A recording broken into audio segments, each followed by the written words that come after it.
A very good morning to all. This is Rajiv Arora from Global Markets, SBI. I feel privileged to welcome to this knowledge sharing session Sri S.V. Shastri, DMD Global Market, distinguished speakers from the eminent law firm Khetan and Company, Sri Hygriv Khetan, Sri Sharad Abhyankar, Sri Arvind Venugopal, Sri Vivek Sriram, and Sri Rajiv Vidhani, as also very senior serving as well as retired executives from SBI who are representing us on the board of various companies that we are invested in. This knowledge sharing session is being addressed by over the next 2 hours or so by a very senior team from Khetan and Company. But before I hand over to them, may I request our DMD Global Market, followed by CGM Law Shri Thorat, to share their thoughts briefly. Thank you. Sir.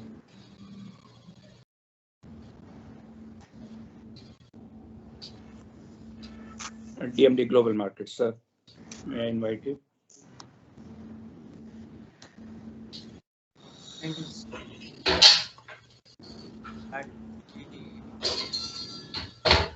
You are retired.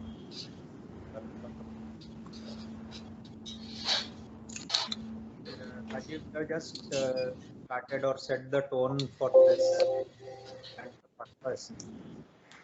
Bank has investment in equities, investments, and many of Sir, your voice is not. Your voice is breaking. I think you should ask all participants to go on mute and switch off their videos as well.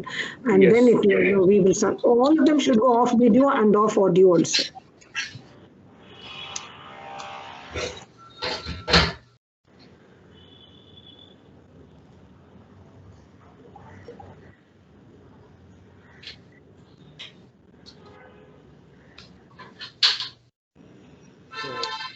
Many of the bank employees, both serving and retired, are on the board of companies.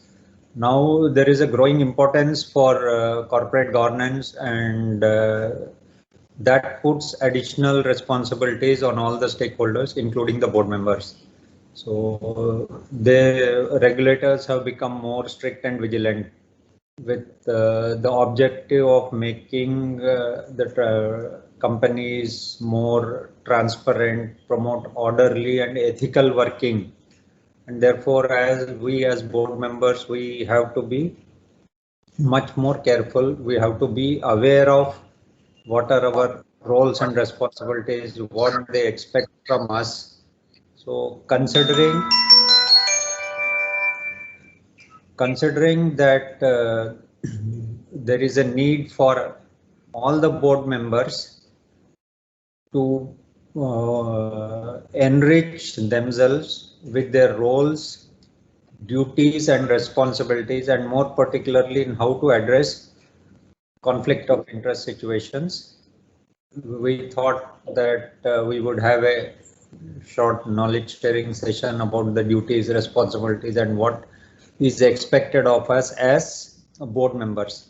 So in this context, Rajiv Arora and his team, they have been in touch with Khetan and Company, who are a well-known and respected legal firm, and they have consented to conduct this session. So now, without much waiting or any more talk, I would only request the team from Khetan Company to take over and take these proceedings forward. Before that, I will also request Head Legal and CGM Law, Mr. Thorat, to please give a brief address, and then we can go ahead with the proceedings. Thank you. Good morning to all of you.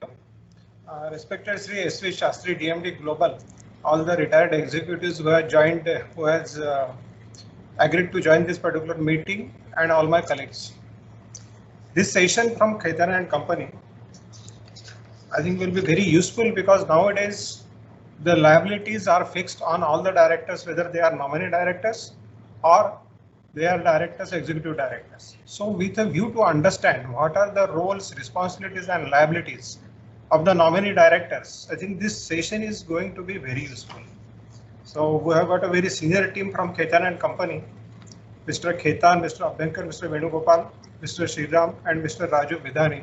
We are really thankful to you and we are looking forward to hear you on this particular subject. Only briefly I will tell you how State Bank of India is concerned and how State Bank of India sees this particular thing.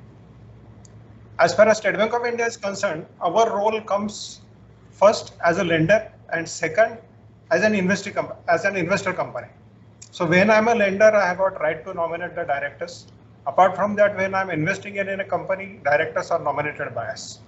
Now we primarily take recourse to Section 35A of State Bank of India Act, wherein we have got power and some sort of protection. But at the same time, Companies Act doesn't recognize us whether it's a nominee director or is not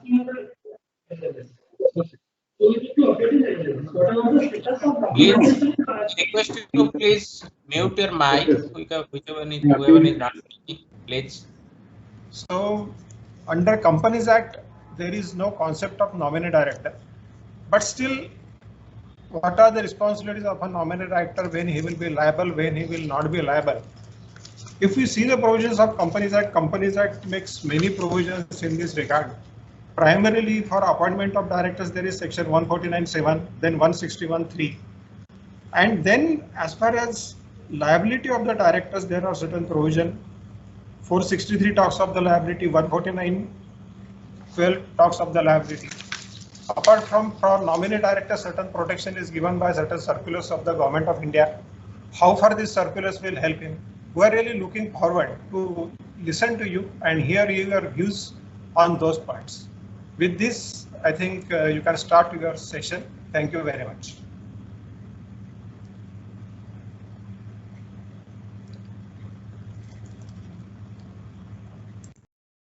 Rajiv ji, your mic is muted. You're on mute, Rajiv. Apologies. I thank Mr. Thorat and Mr. Shastri for a very kind introduction and a warm welcome.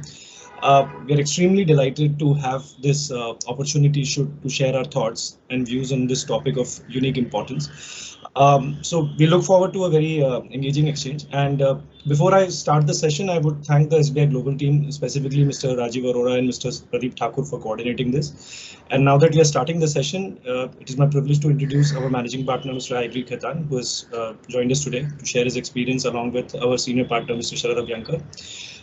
So over to you, Haigree. Thank you very much. A very good morning to all our friends at State Bank of India. It is really indeed a privilege to speak with this senior erudite audience on this topic, which gets more and more, critical every passing day. So before I start with the sort of presentation and the slides, I just really wanted to mention a little bit of background that as Mr. Thorat has mentioned, yes, State Bank comes in so many different capacities. So as a lender, we know that State Bank is the premier bank with exposure to the largest businesses. Your voice is breaking. Hello? Your voice is breaking. Your voice is breaking, please. Okay, from is it better, madam? Maybe so exposure to from the largest businesses to the smallest businesses, and we as a law firm have had the unique opportunity to work with the bank in different capacities and in terms of financings, restructurings, insolvency transactions. Now, of course, a new paradigm over the last sort of, I should say, decade has emerged in terms of private equity, and another capital form which has emerged is private equity and which is complementing debt finance, especially as a growth capital engine for many companies. And State Bank itself has also sort of formed several vehicles for making equity investments. And portfolio companies, continue to gain from the experience and expertise of private equity investors. And there comes the question of nomination. So nomination as directors can, of course, be as a lender. Nomination can be as a private equity investor. And a very good balancing act is required on the part of the director, because on the one hand, the director is representing the nominator or the private equity investor or the lender. On the other hand, the director has a duty, a fiduciary duty to all stakeholders. So the role of nominee directors is becoming increasingly sort of laden with more and more roles, I should say, more and more obligations and liabilities. And while independent and nominee directors earlier seemed more supporting and patronizing, their role, it is now more pertinent, defined, and I should say more responsible. And with the slightest slippage, there can be non-compliance directly or vicariously attributable to the nominee directors. So I will sort of take the first slide and discuss a little bit about how a director's role has evolved, and what is the role of a sort of a nominee director or a non-executive director. In the subsequent slides, my partner Sharad Abhyankar will take up more details on the different types of, say, directors and their roles specifically. But let me start by saying that a director is a director, and whether he's a nominee director, whether he is a sort of an independent director or he is an executive director, a director has to fulfill all of his duties and take care to protect the interest of all stakeholders. And especially in public companies, both listed and unlisted, director is required to play this role. And as I mentioned, as a nominee director, this very fine balance of fiduciary duty while protecting the shareholders' interest who has actually nominated the director is a very fine balance to be fulfilled by the nominee director. Another area around this is exchange of information. Whether or not a nominee director, of course, can get information, and whether or not a nominee director can freely exchange information, again, with the shareholder who is nominated, and avoid conflicts of interest. So briefly, a nominee director has to protect against its own personal liability, ensure that all compliances are made, bring third-party perspectives to the company, bring international experience, and very important, avoid a conflict of interest situation. So while the nominee director may have been nominated by the shareholder, as a director, conflicts of interest have to be avoided.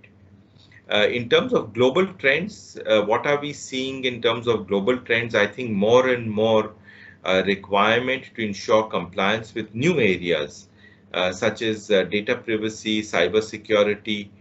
Look not only at the shareholders, the board, and direct stakeholders, but also look at public interest and environment. So the law is evolving, where for the first time, companies and corporates have to also take into account public interest and interest of the environment.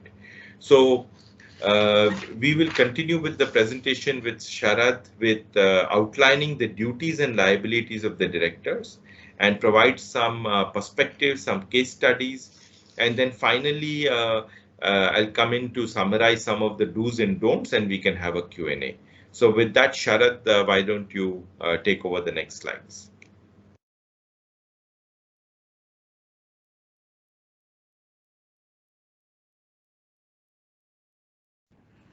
Yeah, thank you, Hagreev. Good morning to all of you. Are you able to see this slide, all of you? Yes. Yes, yes.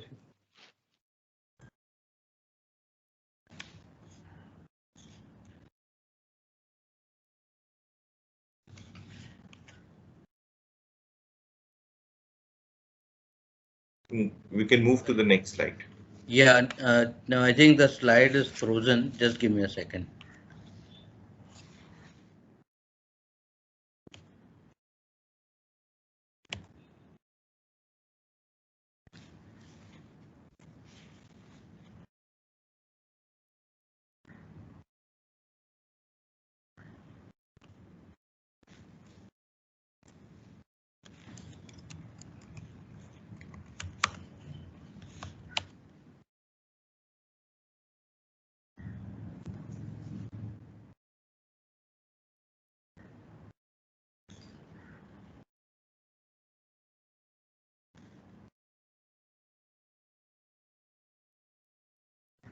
Yeah, sorry about that.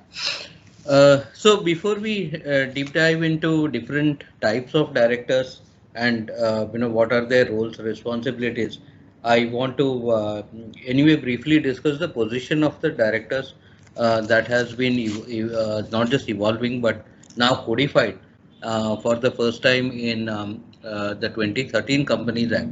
And I think one element that needs to be remembered, that in addition to individuals being directors, the definition of the board is really talking about board as a collective board of directors. So regardless of whether you participate, you don't participate, you abstain from certain decisions, when ultimately the board would have decided, the liability or the responsibility will stick to the entire board. And to that extent, I think we should be careful about powers of the board. So actually, board of directors is one of the most powerful natural organs of a company, because so I will definitely mention a few sections, but only few, and I would definitely urge all of you to go through some of them because they are very critical and crucial for understanding the role, responsibility, duty, and particularly liabilities, and in some cases how to mitigate the liability that will emerge because of that position as a director. So section 179 of Companies Act 2013. Now throughout I will only refer to the 2013 Act. 179 clearly says that what can really the board do? The board can do everything and exercise all powers that the company has, and therefore it is really the most powerful organ who takes the decision as a company. It is always the board of directors.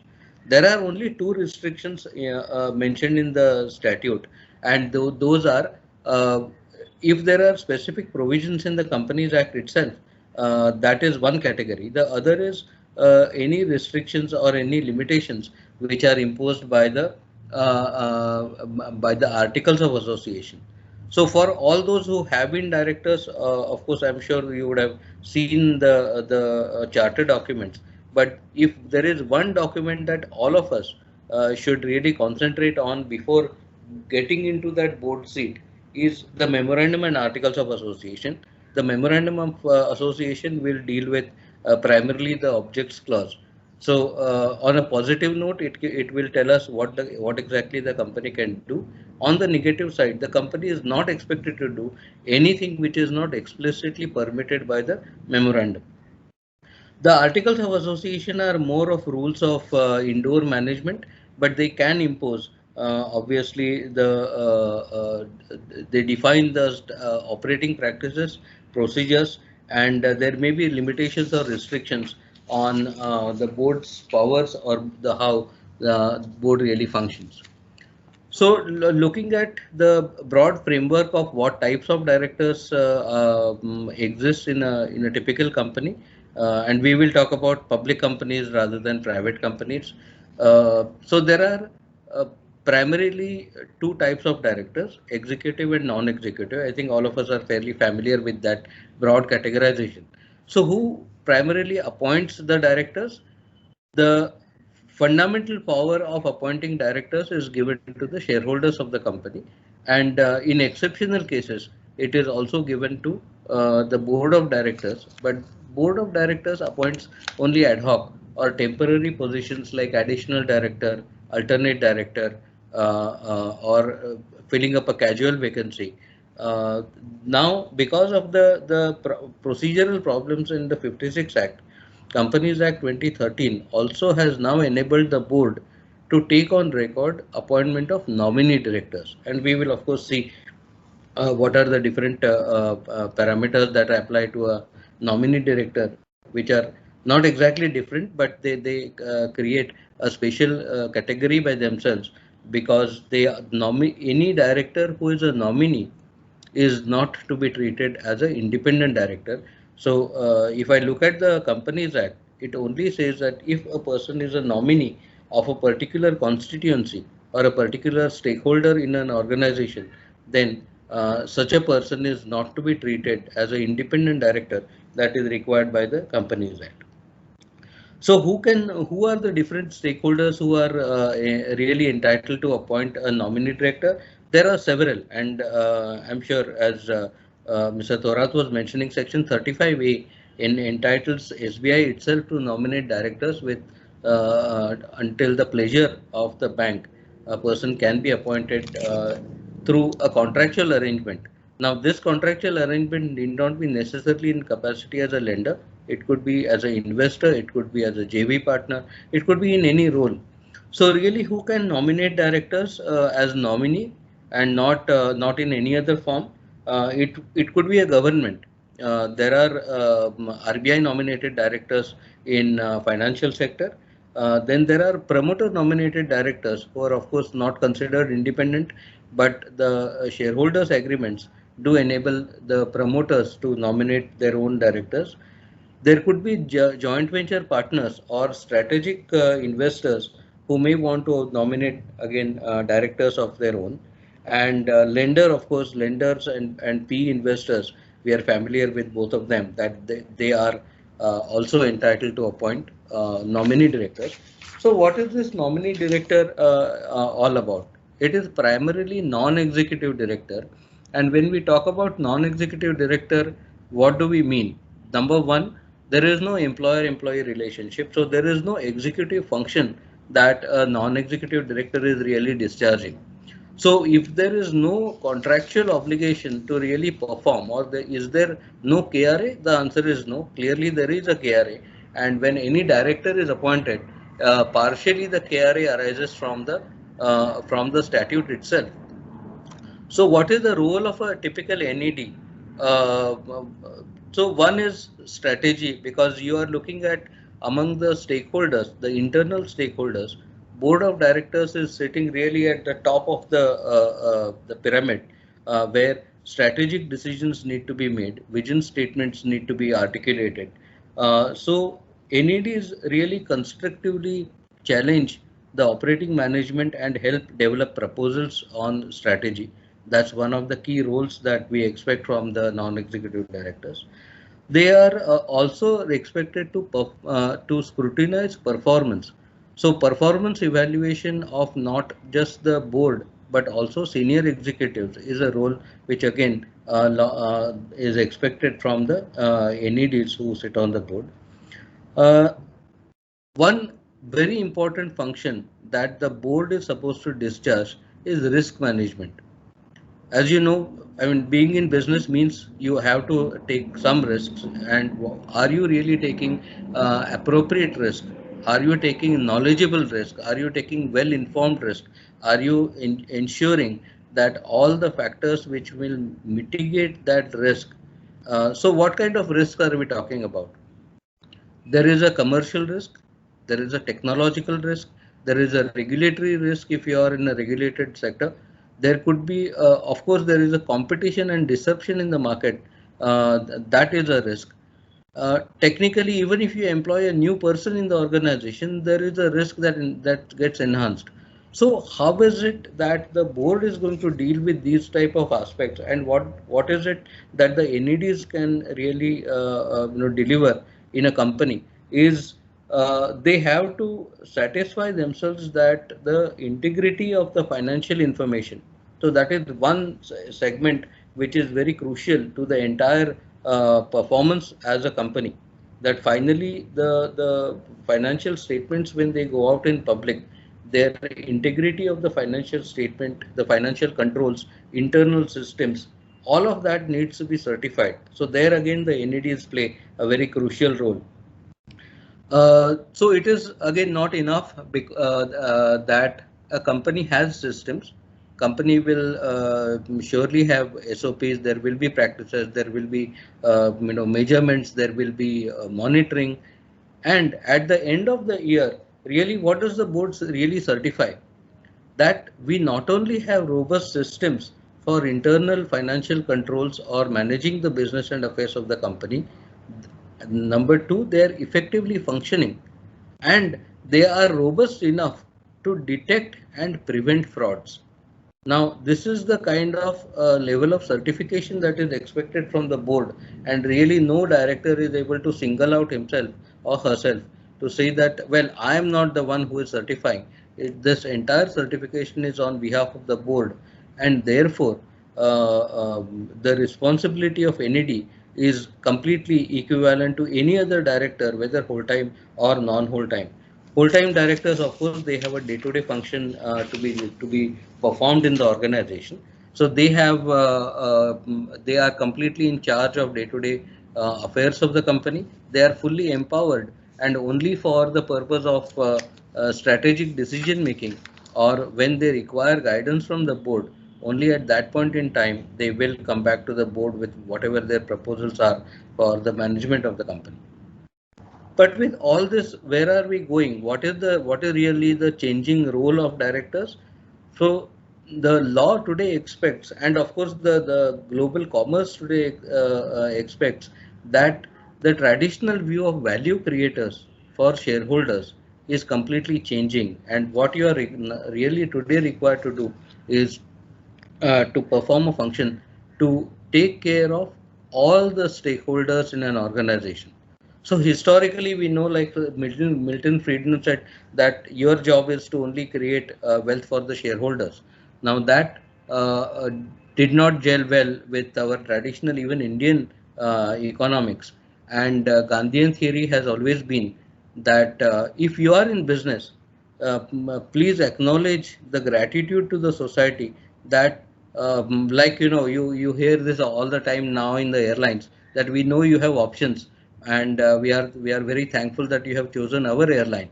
So similarly, in fact, in Gandhian economics, Mahatma Gandhi ji used to always say that be grateful. People have other opportunities to invest, and yet they have bestowed on you this opportunity to serve the society. And if you are the chosen one, then acknowledge that gratitude, and therefore the stakeholders, you are really required to take care of all the stakeholders. Surely there will be conflicts, inherent conflicts that will emerge, and we will deal with some of them. I will share with you some of the real life examples of how conflicts need to be resolved. So we keep on talking about the fiduciary duty of directors. So what is this fiduciary duty? So if you look at a typical dictionary meaning of fiduciary, it is total confidence in the integrity, ability, and good character of a person. So if that is what all the stakeholders are looking up to in a director, you can imagine what is the high standard that is expected from your performance. So what are the key pillars of trusteeship? First, of course, in a financial way, it is appropriate accounting, it is transparent disclosure and reporting, and of course then dealing with internal and external agents to control, that is say for example your statutory auditors or internal auditors.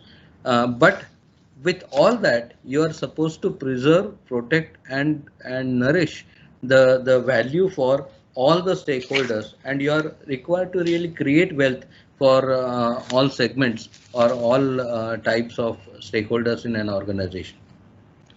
So that being the key function of the board, really when we talk about fiduciary duties, what has really changed in the 2013 Act?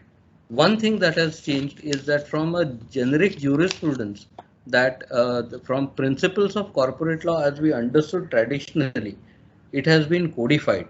Now, the very fact that it has been codified means it can lead to also a specific penalty.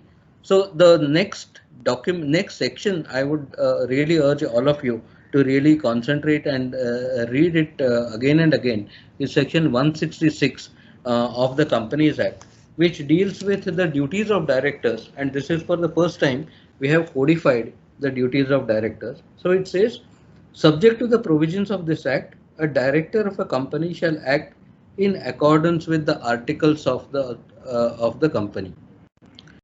So as I said earlier, one document that you should be completely familiar with is the memorandum and articles of association. The charter documents really give you the four walls of your operation. The next one is really creating that overwhelming responsibility on directors. A director of a company shall act in good faith in order to promote the objects of the company for the benefit of its members as a whole. So you are not really looking at a minority protection, or you are not looking at a promoter, you are not looking at merely a strategic investor, but collectively as a board, whom are you protecting? For the benefit of members as a whole and in the best interest of the company, its employees, its shareholders, the community, and the protection of environment. So look at the highest standard that has been set now by a statute, and what this really creates is not just highest benchmark, but if somebody is able to prove that one of the stakeholders is not being looked after adequately, or the board has not been able to resolve that conflict satisfactorily, then the board may have failed in its duty to discharge the obligation. So without getting into too much of a theory, let's straight jump into two examples. As you know, the company which is today called Tata Communications, that was Videsh Sanchar Nigam Limited, in 2002, when government disinvested BSNL and Tata's took over, it was none other than Mr. Ratan Tata who was the chairman of the newly acquired company. And as soon as they acquired in February 2002, the first effort that they made was to upgrade the internet technology for particularly the retail consumers. I'm sure all of you would recall, in 1995, BSNL was the only telecom service provider who had an internet service license. So with 3.5 lakh customers, they wanted to upgrade the technology, but as luck would have it, it unfortunately failed miserably. And you can imagine the first AGM of a disinvested PSU, and Mr. Ratan Tata has to open the meeting with a remark that it's unusual for me to say so, but I must first apologize that the experiment that we tried to do to modernize this company has failed, and we are really sorry for it. During the same meeting, there were lots of demands. That company was a very cash-rich company, and there were demands that the company should keep on paying higher and higher dividends. So Mr. Tata actually said this in the open meeting, and it's a matter of record now, that you are my shareholders, and therefore yes, you are indeed entitled to the profits of the company by way of distribution of dividend. But you are also my consumers, and many of you are also using internet bandwidth and other services from the company. So on one hand, I keep on hearing demand that we should be offering services at the cheapest possible rate. But if I offer the cheapest possible rate, obviously the profits will dwindle, and therefore you need to now tell me as stakeholders in the organization whether you would prefer cheaper bandwidth or you would need higher dividends. Both, obviously, there is inherent conflict. Surely the board would have taken a conscious call on whatever they did on that aspect. But I'm just giving you a flavor of what could be an inherent conflict in any business decision that can emerge. The second example I want to share very quickly is when Coal India was required to sign the coal supply contracts, there were 4 independent directors, and this was, of course, widely publicized that this is being done under a presidential diktat, and it is not the greatest thing, the best thing for the company to comply with the presidential diktat. And there were actually foreign shareholders, an institutional shareholder from UK filed a suit against the board of directors that they were in breach of the fiduciary duty. Now, the way it actually is played was that the independent directors, and I'm glad to share that they were all women independent directors, they actually placed before the board. They said, we want to defer this item for some time. Give us a week.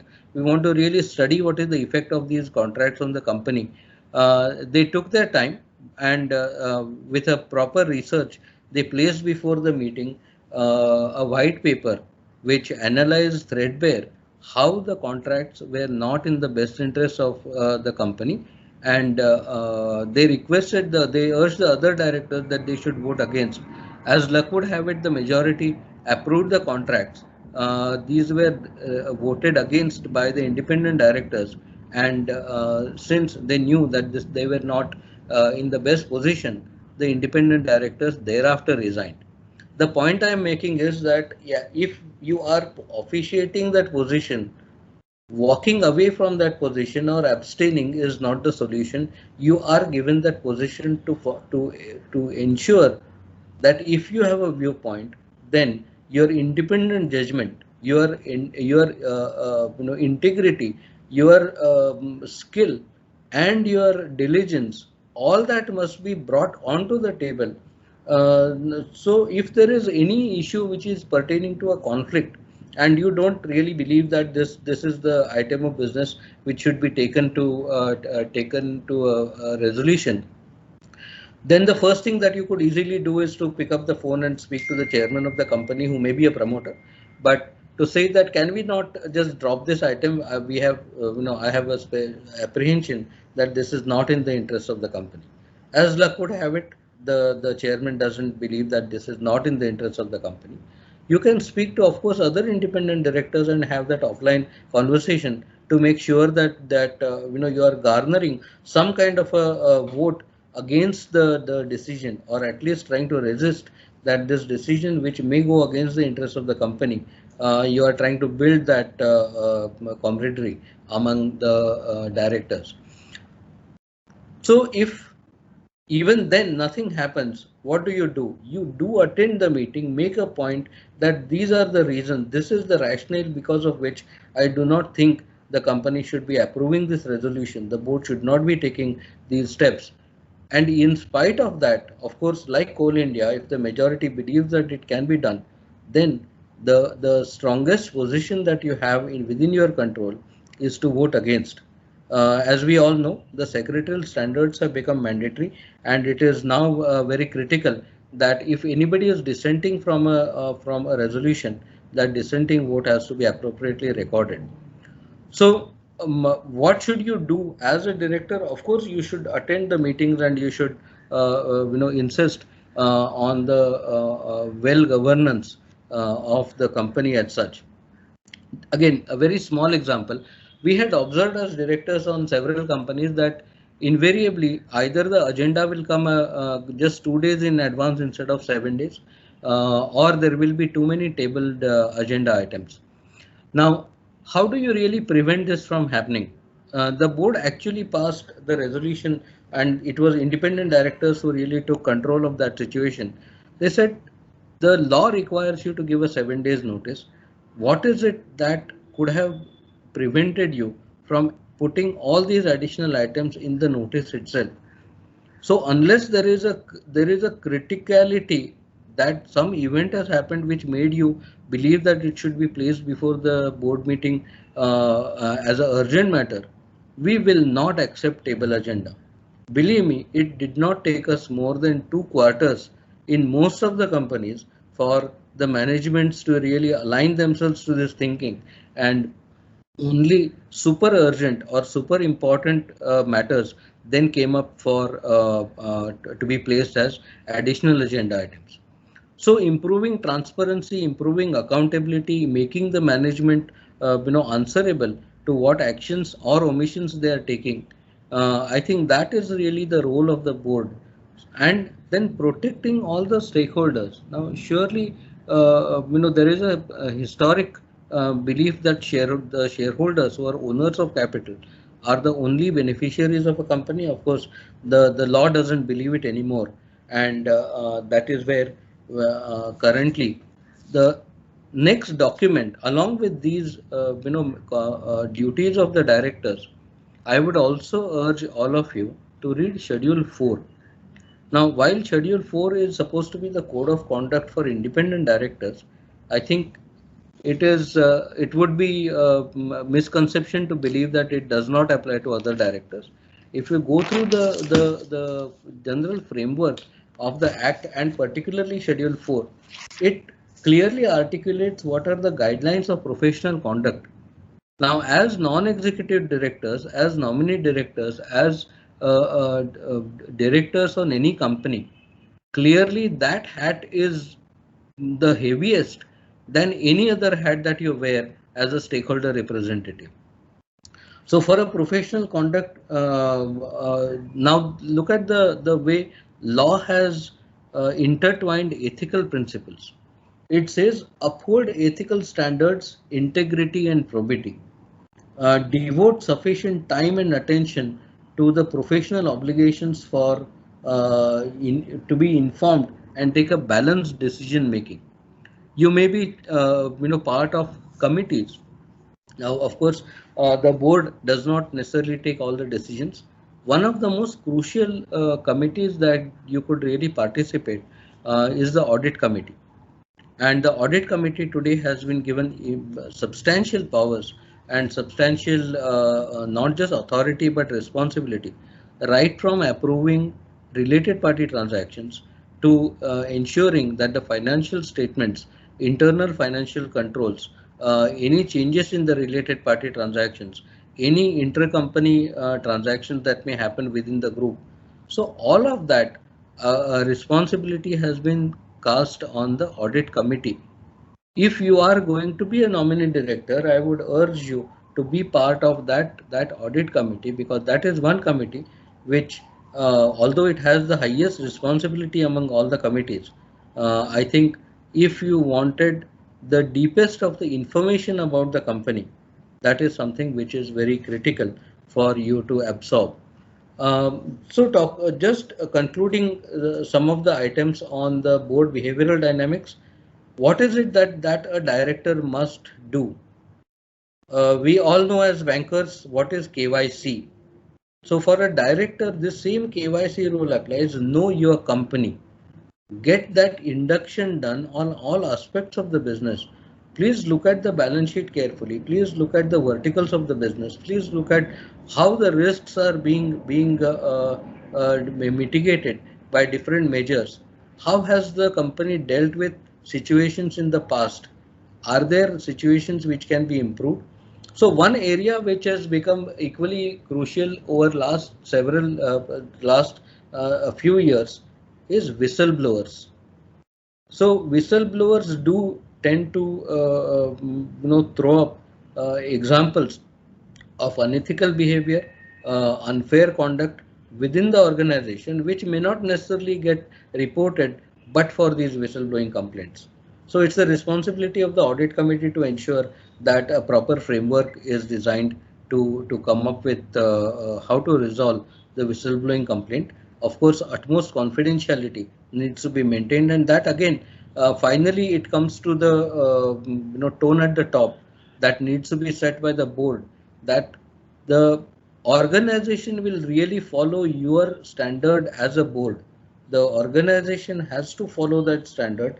If you have a zero tolerance policy to a non-compliance, to a badly governed practices, then surely the rest of the management will have to fall in place.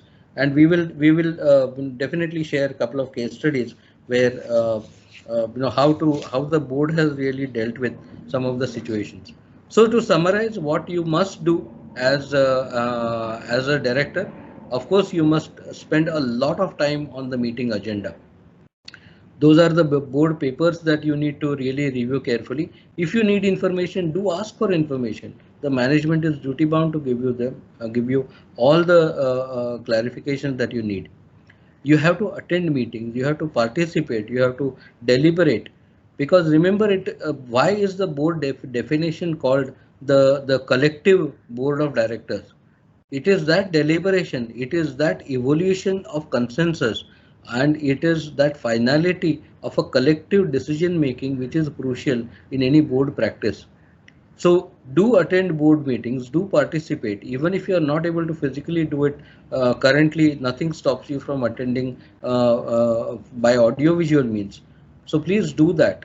The other best practice that has really helped people to manage their time well is to have a board calendar for the entire year. You know that there are structured events that are to happen throughout the year. So if you have a calendar fixed, nobody, no director, no board member will be really able to say that, sorry, I'm busy that in that week, maybe we should hold it sometime later.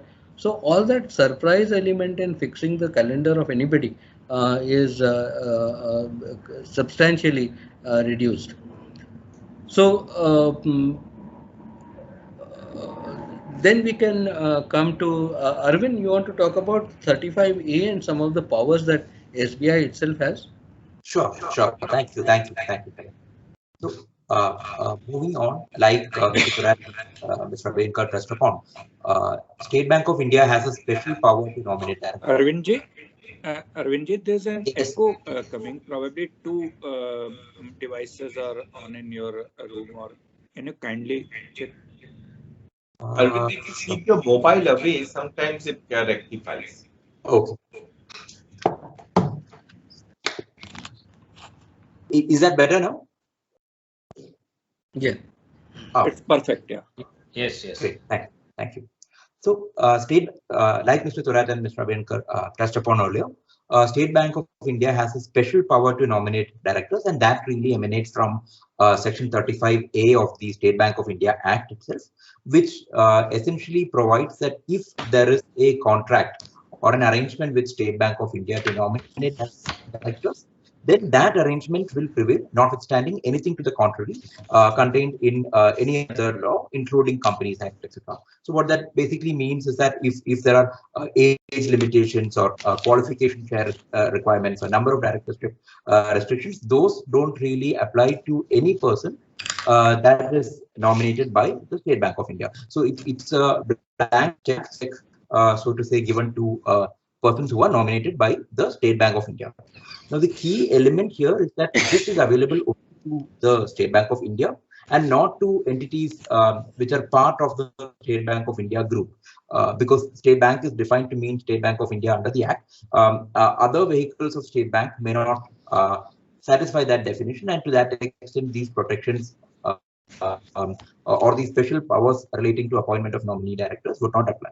Another salient aspect of Section 35A, which is very pertinent to directors who are nominated under this provision, is a saving from liability. There is an overarching protection under Section 35A, which provides that a director nominated by State Bank will not incur any obligation or liability by virtue of him being a director for anything that is done or omitted to be done in good faith in discharge of their duties as a director. Now, what really emanates from this is a lot of times there are consequences associated with compliance issues in the company. So, for example, if a portfolio company or if a borrower of State Bank of India does not make periodic filings, directors may suffer disqualification from other boards. Now, by virtue of this saving provision, all of those consequences do not attach to a person who is nominated by State Bank of India. Really, persons who are nominated by State Bank under this provision are essentially expected to act in good faith, because the liability provision specifically requires says that the protection is available for actions taken in good faith. So as long as a director is appointed on a borrower's board, if actions are taken in good faith, then really there is a larger ambit of protection available to the directors. However, this would not be the case for appointments made by other entities apart from State Bank of India. With that, I'll come back to you, Sharat sir, for discussing conflict of interest issues.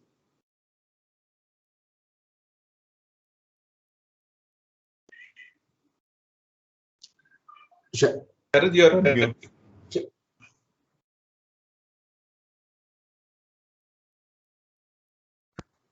You're on mute, Sharat.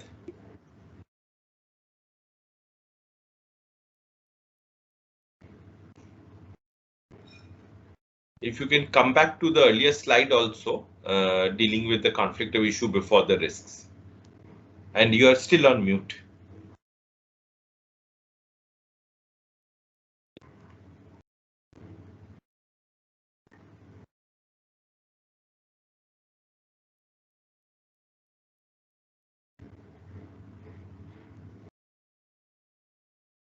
Yeah, am I audible now? Yes, yes, now you're. Sure. You can go back a few slides, sure. Sharat, that sure. They did not get covered.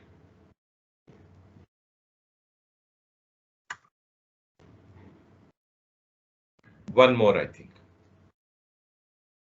Right. The conflict one is probably. Yes. So we are talking about several conflicts of interest, and just touching upon also the fiduciary. So what is included in fiduciary is the two primary duties: duty of care and duty of loyalty. And surely, if you have conflicting interest, now there is one proposition that we must always remember, that merely because you are nominated by a bank on a company, does that make you conflicted or does that make you interested in any resolution which is between the company and the nominating entity? The personal conflict may not necessarily arise, and this is something which every time you need to be a little careful, because when we talk about conflict of interest, the Act is very clear that you should avoid situations where you are actually having conflict of interest or you could be perceived having a conflict of interest. So let me give you an example that the company is, say for example, in a financial stress situation, and the company has, you are on the board of directors. The company has two choices. It has limited funds. It has to pay either the lender or it has to pay the supplier, which is pushing for the payment for an outstanding supplies to the company. So how does the board really resolve this? If the supplier is not paid, obviously the business could be seriously impacted. If the lender is not paid, this could be a default situation contractually. So as a lender representative, what would be your perspective in such a meeting will become very crucial, and that is where your mindset to really act in the best interest of the company. Take another example of similarly a financially stressed situation, that you have to pay your taxes and you have to pay your employees and you have to pay your suppliers. How would you prioritize the payments when your cash flows are extremely limited at a given point in time? So how would you prioritize those kind of financial obligations? So individually, again, when I'm talking about nominee directors, please remember that it is your as a person you have been chosen, and not merely because you are connected with that organization. The responsibility as a director attaches to the individual and not to the nominating constituency, or neither the lender nor the shareholder. But really this is a very, very individualistic standard that you will have to come up with. Surely there will be situations where you will be put in an ethical dilemma. How you resolve, how you come over that dilemma will really stand you in good stead in resolving these conflicts. So there could be conflicts of investment structures, whether you want to get, whether there is a conflict of financial position, whether it is personal conflict of interest, whether you want to be you are going to be nominated on multiple competitor boards by the same lender. Now, these are conflicts which you need to resolve prior to the appointment and not really later. So there could be structural conflicts that you may have. You may be dealing with a company in multiple roles, that you are a shareholder, you are also a lender, you are partnering with a strategic partner in a very different capacity, and that strategic partner also you have made significant inroads into that other entity. So when you are sitting on the board, how will you can't obviously forget, as a human being, we can't switch on and switch off. But then what you do at a given board should be seen as the best interest of the company. And we will, of course, and Arvind will deal with a situation where financing we had seen as a very critical element that got into trouble, and the company had to do. We'll see what options the board can consider.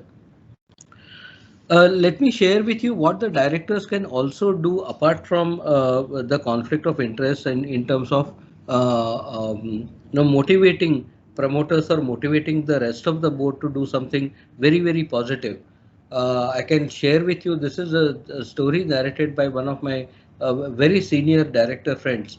So he was on the board, he was an independent director, and the company was under tremendous stress. The industry itself was under, the entire industry segment was under pressure, and anybody who asked for waivers or favors, all the lenders would be happy to grant it. For some reason, this company had delayed that decision, and the independent director nudged the promoter to say that, well, our group has been known for honoring all our commitments for more than 75 years. So is it really possible for you to hold on and support this company for some more time and not really ask for favors? Have you ever asked for favors from any of the lenders? And the promoter was very proud. He said, no, never. In the history of 75 years, we have never asked for favors. We have always fulfilled contractual obligations. So the promoter took some time and said that, okay, I am ready to take a bet for 6 more months. And they somehow sailed through that position. 6 months later, when they wanted to actually diversify, they went back to the lenders, and the response was really surprising. They got one of the dream term sheets from the lenders with the remark that if you had come to us for favors and discounts, we would have given you. But we really respect that you did not, and you have withstood this pressure. Now, how did this really happen? The lender, they have earned the respect that when you could have asked for favors, you did not, and you sailed through with your own vigor and vision. And then now you want to do something different as a business. The lenders were more than willing to really support the organization. So where did this really originate? It originated from that one non-executive directors really questioning that, is it possible not to ask for this favor? So this is the contribution that you can really make to the board or to the organization. There will be the conflicts are of various types. There could be debt versus equity. There could be even board dynamics. There can be various very different level of conflicts. You may be dealing with just too much of a seniority on the board, and the rest of the board gets overwhelmed because of that seniority. That also is a conflict which you may need to resolve. There will be time conflicts. So there are always perfect, we have to deal with conflicts. So one question before you get nominated, and I think this is at the stakeholder level that you need to really decide whether you want to nominate a director or whether appointing an observer is good enough. Of course, today we don't have too much of time to deal with that. But my recommendation would be, do go ahead and appoint a director, because Number one, you get a lot of insight into the company and you get very close. You are able to watch the company really from internally to see how it's really going on, how the things are shaping. You get privy to a lot of inside information, which is crucial for the company to grow. And if you can really take that, help the company move on with a better decision making, I think that's what the director's role is expected to be. So there are, of course, all this will lead to risks. You will take actions and you will take decisions on behalf of the company. One rule that we all must remember, that while we are happily saying that it is job of the board to take risk, does taking risk or does a risky proposition leading to a bad commercial judgment lead to a director liability? The legal answer to that is no. If you have acted in good faith, if you have acted diligently, if you have looked at all the possible risks which are associated with that decision, and thereafter you have organized mechanisms whereby the risk can be mitigated, then there is a rule called business judgment rule, which means you have taken all knowledgeable risks or known risks, and even thereafter, if the company fails, really nobody can say that this was a mala fide decision or why the directors should be really penalized. So on one hand is your fiduciary duty, duty of care, duty of loyalty. Now duty of care, it's a very, very simple logic that House of Lords came up with. It's a beautiful narrative in a quite an old judgment. It says you must be aware of what is the consequence of your action or omission on your neighbor. Obviously, that neighbor could mean any stakeholder. So when you are taking decisions, if you are conscious of what are the after effects of that decision on all levels of stakeholders, I think then taking that call and going ahead with a particular decision making, you would have fulfilled that duty of care, that yes, I know what are the effects and what are the consequences. We have managed to resolve all the conflicts. Surely it is not a win-win situation in all cases, and the board will therefore have to articulate that in the minutes. So when you write minutes, when you draft minutes, when you read minutes, please make sure that all the deliberations have gone into the minutes in detail, because as directors, now I'm talking of your entirely personalized liability, that at the end of the day, if there is any issue about whether you performed adequately as a director, the minutes of the meeting will be the only document which will stand you in good stead to say that this is the entire deliberation. This is how different conflicts were identified. This is how they were debated, discussed, and ultimately concluded in terms of resolution and a final decision being taken. So minutes of the meeting should not ideally be that matter discussed and resolution passed. I think wherever there are issues pertaining to conflict of interest or different stakeholders having inherent values of stakes involved in a particular decision, then how did the conflict get resolved while taking a decision is crucial, and therefore that should be adequately minuted. The other role that is somewhat self-conflicting is nomination and remuneration committee, and that is pertaining to that if the board needs to be revamped, you want to appoint new directors sometime in future, the nomination committee is the one who is given the full responsibility of identifying the candidates. First of all, what are the skill sets that we need on the board itself? That is the primary responsibility. Then having done that, you then assess, look at the entire board and say that, okay, maybe we need a lawyer, maybe we need a chartered accountant, maybe we need an IT expert, maybe we need somebody who is a disruptive businessman on the board to come in to give us great ideas. So depending on how exactly you want to really improve the board composition, that decision is to be taken by the nomination committee. The NRC also has the responsibility to fix the remuneration not only at the board level but also at the senior management level. And lastly, there is a function which is, I say, conflicting, because you are also required to assess and evaluate the performance of the board. Now, to some extent, there is an inherent contradiction, because you are the one who have recommended collectively the new appointees, and at the end of the year, you are the ones who are writing the progress report card. Can you remain completely, impassionate about this situation and say that we will objectively devise a system which can never fail?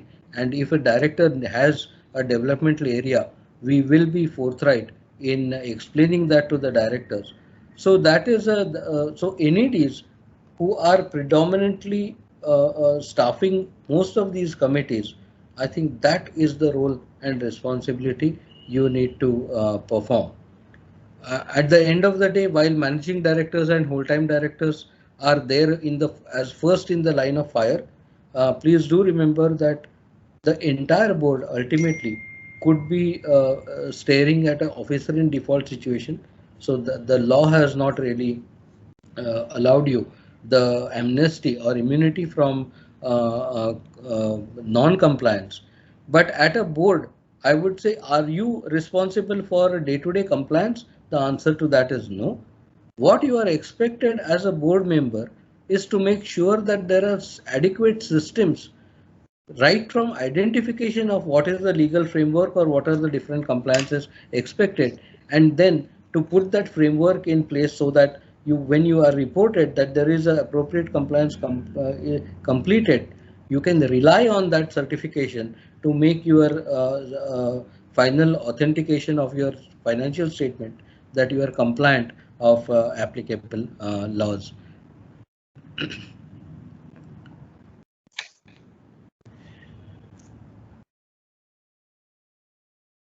Okay, so the last bit on the mitigation. So what are the things that you can do to mitigate your individualistic responsibility and liability?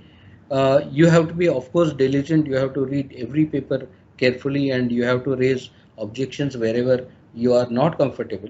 If you need information, please ask for information. If you want items to be deferred, please ask for deferment of the items to be discussed at the meeting. Again, let me just give you a very short, quick example. There was a transaction of sale of property, and while everybody was convinced that this transaction, there was nothing wrong with the transaction, the valuation reports were not placed before the audit committee, and the chair of the audit committee really said that why have you called this meeting? If the valuation reports are not there, then we are not going to pass any resolutions unless that entire documentation is before us. Unless we have satisfied ourselves, we don't want to really pass a resolution, although we do not suspect a foul play. I think that integrity of the board notes, board agenda, particularly when it comes to related party transactions, is very crucial. That is one area where most of the boards are under stress to make sure that they are at arm's length, and they are usually in the ordinary course of business. But there could be a conflict of interest again between the promoter group and the company itself. So related party transaction is one area where you need to be a little more careful, little more vigilant, and God forbid you are charged with a show cause notice or a non-compliance issue. What is it that you can do as a company, and what can the company really do for you to protect you from such a event? Is a D&O insurance, the directors and officer insurance. Again, like most of the contracts, fine print is very crucial. There are different types of policies which are available. Now, D&O insurance, while the company pays for the premium, and it is to protect all the directors of the company, it does not mean that this is a license to be negligent. At the end of the legal process, you have to come out clean because if you are held guilty, the premium which is attributable to you as a premium towards protecting you using that insurance will be treated as a remuneration paid to you.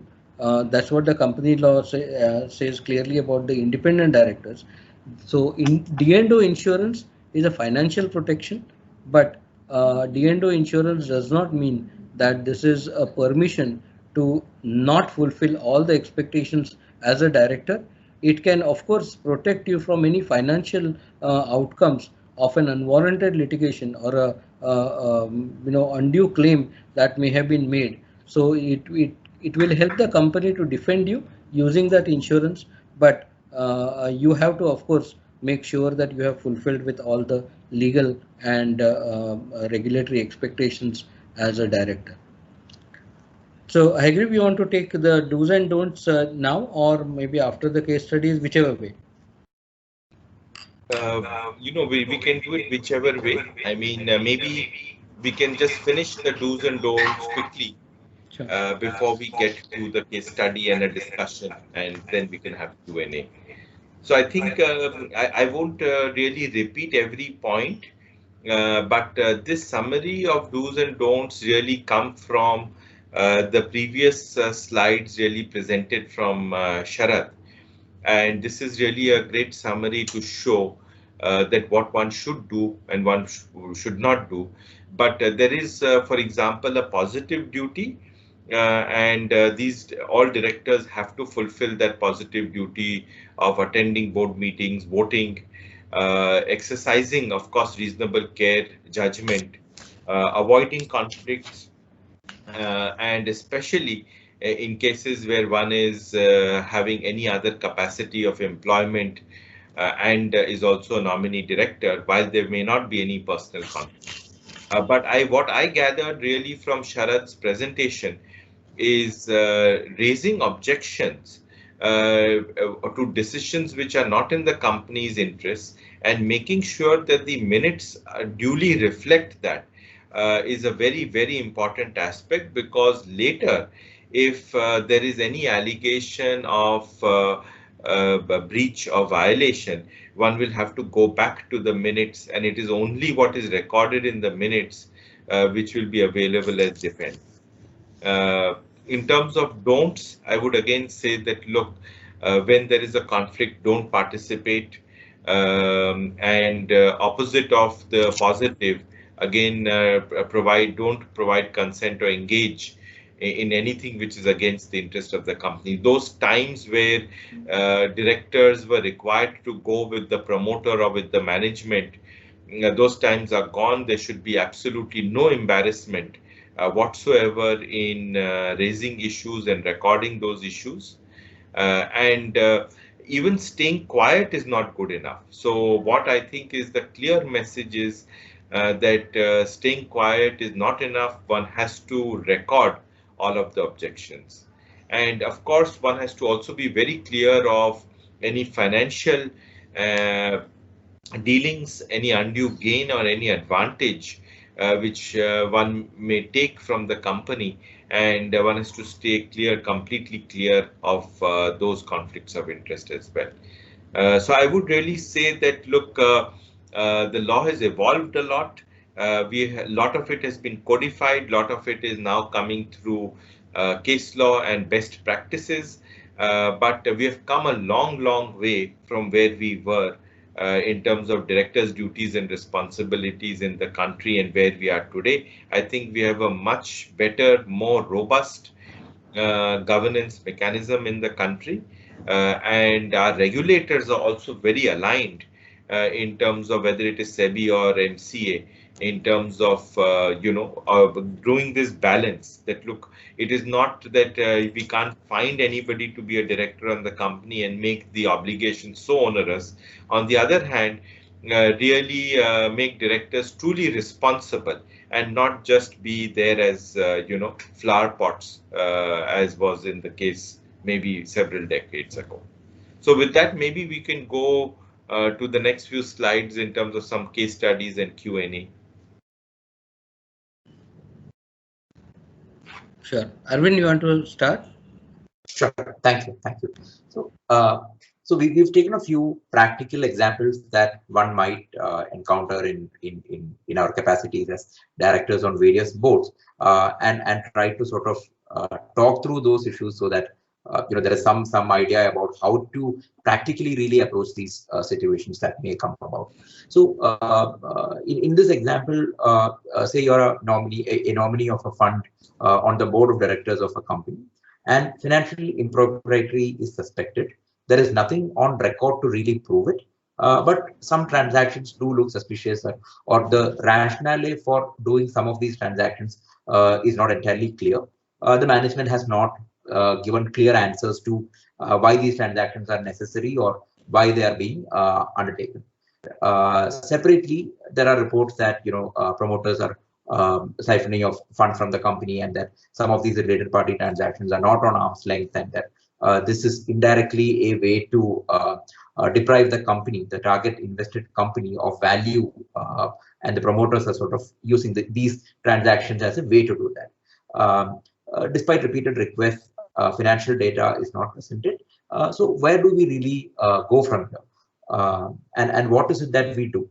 So I think the first thing that we should do is of course, there is nothing on record at this stage to prove that something has gone wrong.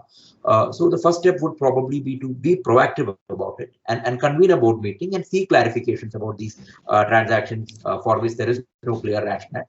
And if some of these answers are not appropriate or proper, then raise objections at the board level so that the management has a chance to respond to these and sort of present their side.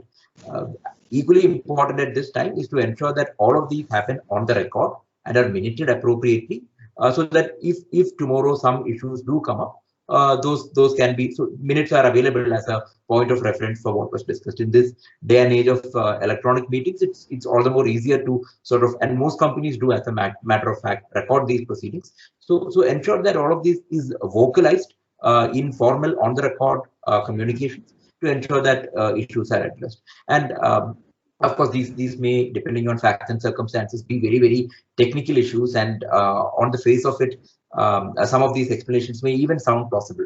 But in those situations, maybe the way to go is evaluate whether a specialized forensic auditor needs to be appointed. There have been plenty of instances where directors or lenders have really pushed for appointing forensic auditors to really see where the money went and where these transactions are emanating from. Are these really required?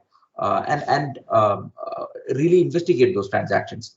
Again, if needless to say, any of these transactions are not in the interest of the company, one should definitely vote against them. But at the same time, we should really think hard about it, because there is a conflicting duty that every director has to manage. On the one hand, is the duty to not vote in favor of transactions that are against the company's interest, but at the same time, all directors also have a duty to vote in favor of transactions that are clearly in the company's best interest. Now, to slightly digress from the topic and just discuss the flip side of it, there are in a few of our recent experiences, especially in companies where there is no clear promoter and there is a genuine independent board. A lot of times there is hesitance in taking a decision, because directors fear that there would be consequences associated with those decisions, which is a justified fear. But the take home from all of this conversation is that the right way to face the situation is to ensure that right questions are asked, diligence is exercised, discretion is exercised, all necessary investigations, be it through appointing external advisors, be it through independent verifications, all of those mitigant steps are taken, and ultimately the right decision is taken. So not voting or voting against may not always be the right decision, because some of those decisions can really affect the company and its prospects. So a negative vote should be a very, very well considered vote, and it should not be, just because something is suspected, one votes against a resolution. It should really be on the basis of demonstrated evidence of things wrong in the company. And that balancing is often very, very gray. Sharat sir, do you want to comment on that? Or? Yeah. So in addition to any of these, measures that the directors can take, I think one also very positive element of the Companies Act itself is that if the directors want to seek independent counsel and not really get overawed by the suggestions of the management, the company law today allows you to seek independent counsel, and that will be reasonable cost will be borne by the company. So if you are in doubt, if you think that your position would be in danger, or your role and responsibility needs to be really evaluated in relation to a specific transaction, or in relation to a particular, even say a show cause notice, if you seek that independent counsel, then Companies Act today allows you to seek that counsel at the cost of the company, and independent professional guidance, you are entitled to that, and you don't have to then really rely on either the management or the company counsel, because company counsel may have a conflict between company and advising you individually.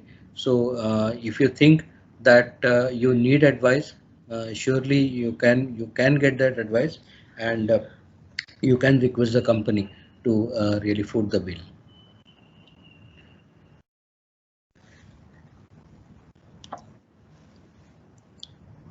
Okay. The second one is a very interesting situation where the company is otherwise functioning well. It is in need of funds, but when you look at the possibility of funding through raising equity, you have realized that because of the past performance, or because of whatever changes that have happened internally to the organization, you do the valuation and realize you cannot command the kind of premium that was paid by erstwhile in the previous rounds, or in the previous equity raise.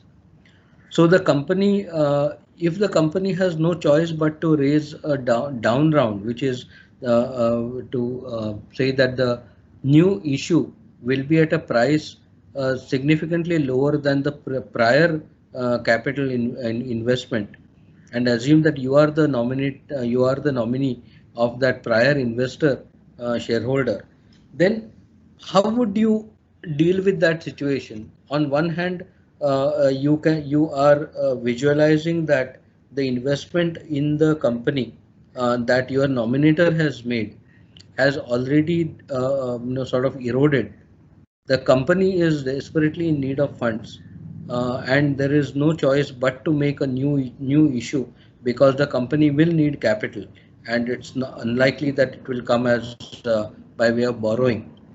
So when you but at the same time, you may be aware and you may be conscious that your nominating shareholder may not be in a position, or may not be willing to infuse more capital, even if it were to be offered in the next round of funding. If the company promoter comes back to you and says that, well, we have no choice but to do a down round, but I'm happy to offer you also the same price for you to maintain your equity stake. For whatever reasons, your nominating shareholder may not be keen to do that round of investment. Now, to some extent, internally, therefore, you are aware that if this investment goes through, the nominating shareholder will suffer an automatic dilution of rights. Number two, clearly you can see that because of the valuation, the investment of your nominating shareholder has already eroded in real terms.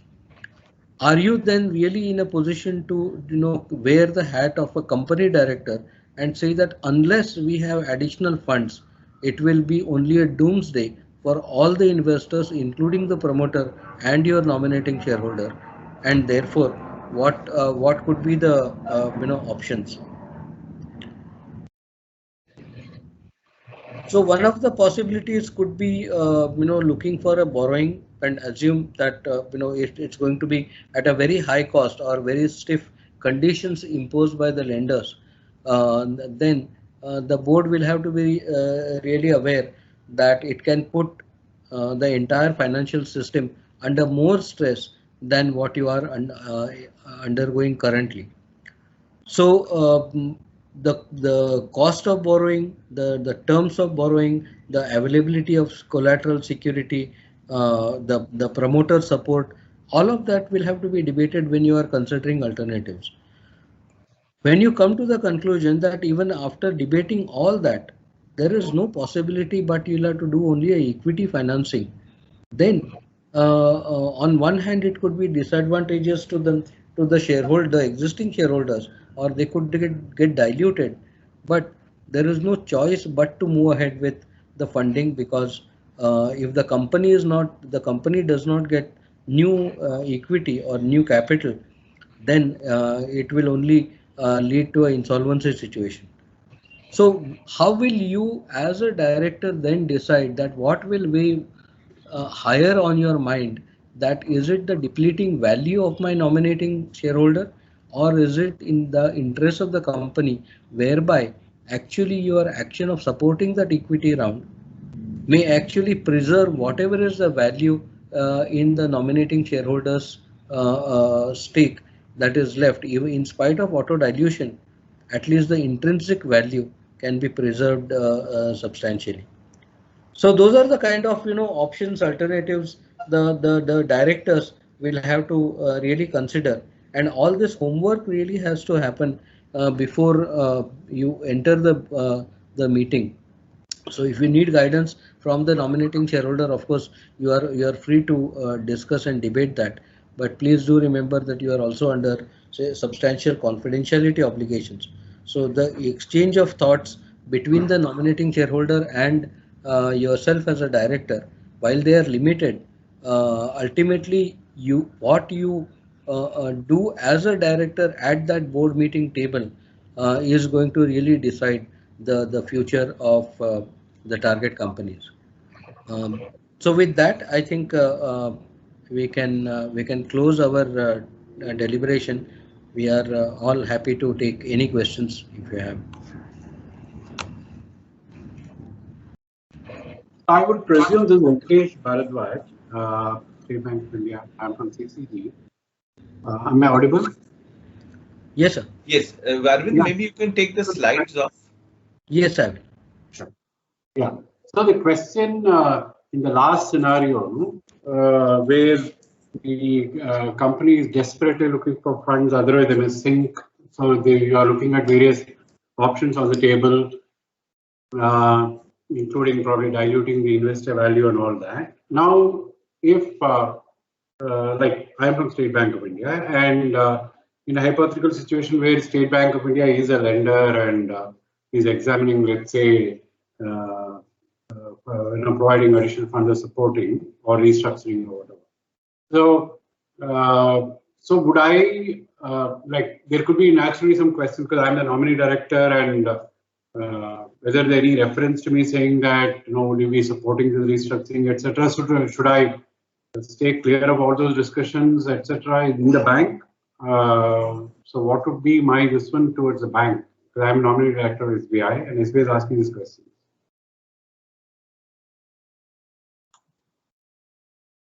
So I'll it's here to ask a question of me also. I do not know. Yeah, I agree. We want to take that. Sure, I could take it. So really, this is one has to really put oneself as a director and a role as a director, and then as a separate role as a lender, or in the capacity as a lender. As a director, one has to really look at what is in the best interest of the company, and if one is really sort of not wanting to commit to any facility from State Bank or the way it is going, one has the option of either recusing oneself from that agenda being discussed as a matter of abundant caution, or really participating as a director and making it very clear that look, whatever comments are being made in the capacity as a director, and this should not be taken as State Bank's position vis-a-vis the lending between the bank and the company. So long as that position is clarified, then that is one option to go. And another option is as abundant caution, because there is a a negotiation or a discussion vis-a-vis a lending or a restructuring with the bank and the company is to recuse oneself on that agenda, given that one is a nominee of State Bank. So both options are possible, but one as a director must be very cautious when there is a direct transaction with the party who has nominated the director. Yeah, just to supplement, if there is any, any apprehension or any qualitative comment that you want to make about the proposal, maybe you can record that. You can record maybe if you are reflecting on the terms which are being offered to the company, you can maybe reflect on that. But at the end of the day, recommendation would be if you are going to participate in such a meeting, please do not abstain, because abstention really does not help. If you are convinced that the company will need funds and this is the sort of a last resort and this is the only offer on table, then you can say I have certain reservations, or I have my observations on the contents of the proposal, but as a director of the company I will support the proposal. So maybe you can record it in that fashion, even if you have very specific observations or objections to the contents of the proposal. And I may also add there that, look, if one is not in a position to do that because of the, let's say, employer-employee relationship with the bank, because in a way, if the bank is taking one position in its own interests and as per its own policies, one cannot actually then sit as a nominee director in a company going against the policies of your own employer, in which case it will just be safest to recuse oneself, because one cannot get caught on both sides. On the one side, as a director of the company, on the other hand, as an employee of the nominating shareholder. Thank you.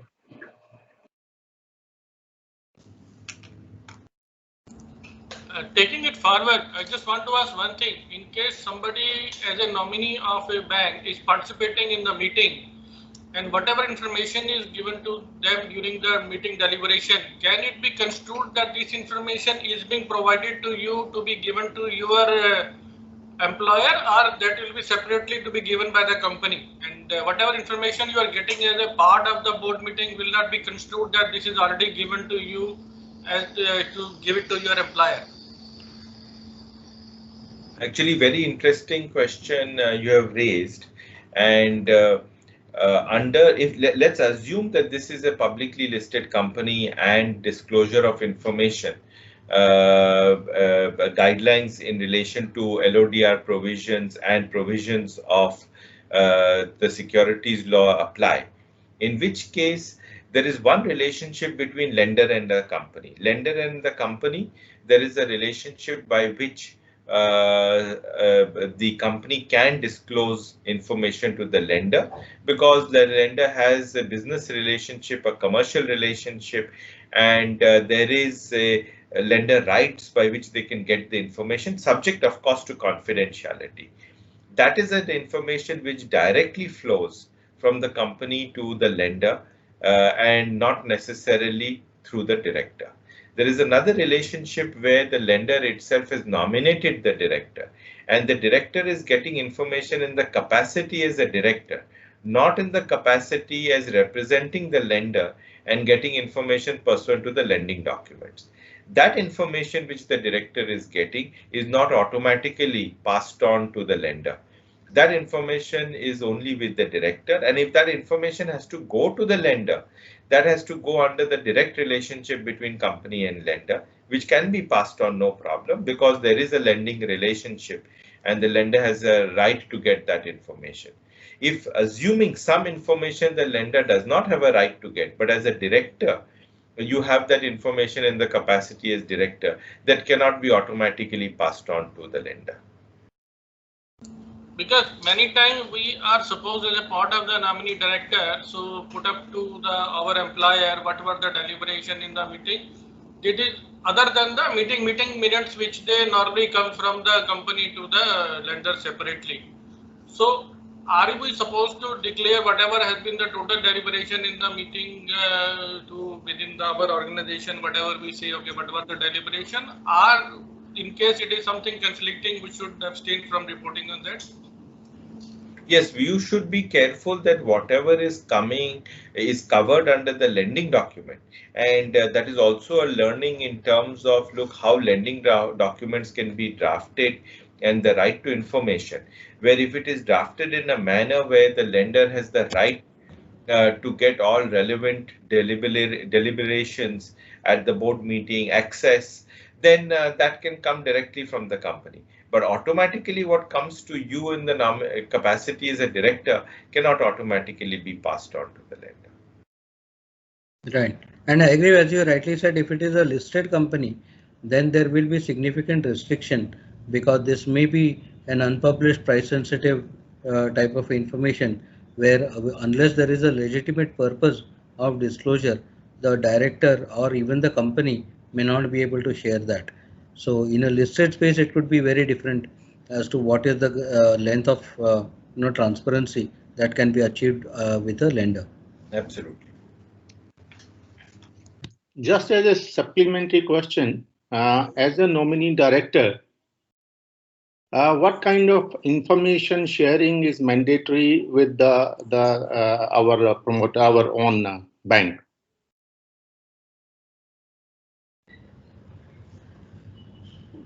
So I think any rights of information should be under the contract between the stakeholder and the company, rather than it being passed through a director, because the director will be under a strict confidentiality legal obligation, and it will be very difficult for the director as well as the employer to say, I want the information, but you are then putting the director in a more conflicted situation, that as a director he is not required to, or he is not expected to disclose.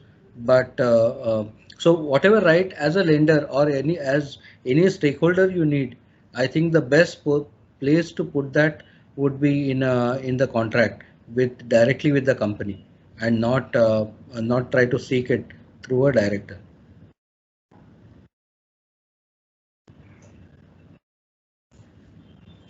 On slide number 6, there was a reference to direct actions. So what I wanted to understand is that if the nominee director is not on a particular committee of the board which has taken a certain decision, can he be vicariously held responsible or liable in his overall capacity in the board of directors?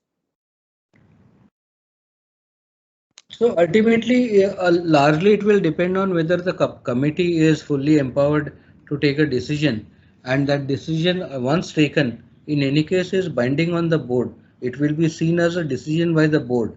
If there is any reservation, it may be appropriate to put that on record when a committee minutes come for noting to the board meeting, and you have a certain view about specific item of business, then you may want to record that along with the noting of the committee minutes. But you may not be directly held accountable or responsible, but collectively the board is bound by that decision. So to that extent, I think if you have, unless you have very strong views, you will have to go by the majority. Thank you.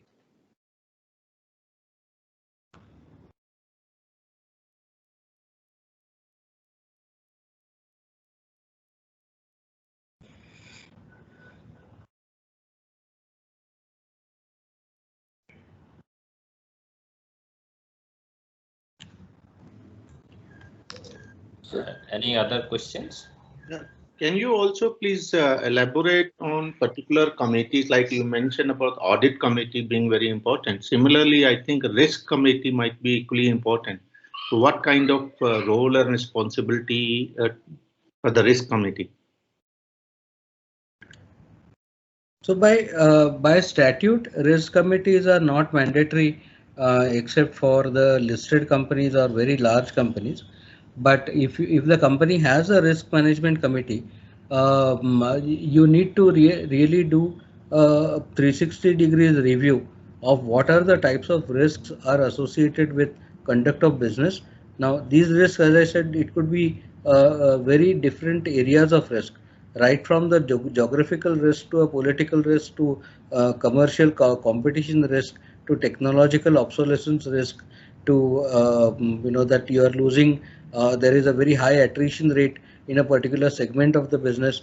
So you need to you are dealing with a sector which is substantially dependent on raw materials which are becoming very volatile in the market. So there will be multiple elements of risk. The role of the risk management committee would be to try to aggregate, understand, appreciate what are the different risks, put them into separate degrees of red, amber, green, and then to deal with them appropriately. It would be ideal that if there is a risk policy properly documented, then it should be reviewed, if not more, at least once in a year. It should be subjected to a thorough review so that whether the risk, even the risk matrix of red, amber, green, whether that has changed, whether that has undergone any addition, some risk may have got eliminated. So all that review should be done as frequently as possible, but definitely once in a year for sure. Because this evaluation will also lead to monitoring as to whatever are the mechanisms suggested for mitigating the risk, whether those measures have also performed well or there needs to be done something more. That also needs to be evaluated during this annual review.